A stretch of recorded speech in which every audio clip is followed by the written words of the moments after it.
Welcome to I news. అమెరికాలో మరోసారి కాల్పులు కలకలం సృష్టించాయి. టెక్సాస్ లోని శాన్ ఆంటోనియోలో ఉన్న ఒక ల్యాండ్స్కేప్ సరఫరా కంపెనీలో దారుణం జరిగింది. 21 యువకుడు తన సహోద్యోగులపై తుపాకీతో విచక్షణ రహితంగా కాల్పులు జరిపాడు. ఈ ఘటనలో 3 సహోద్యోగులు మరణించారు. అనంతరం నిందితుడు తనను తాను కాల్చుకుని ఆత్మహత్య చేసుకున్నాడు.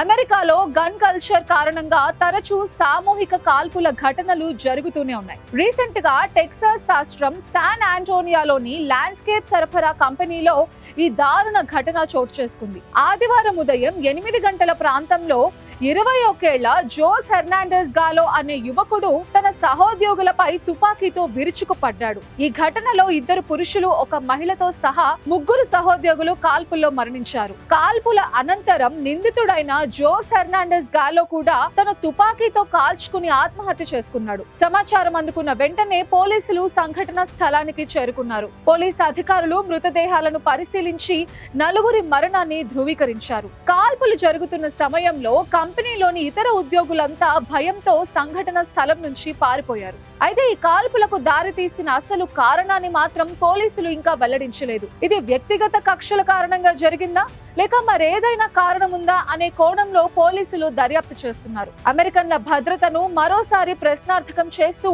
ఈ ఘటన తీవ్ర కలకలం రేపింది.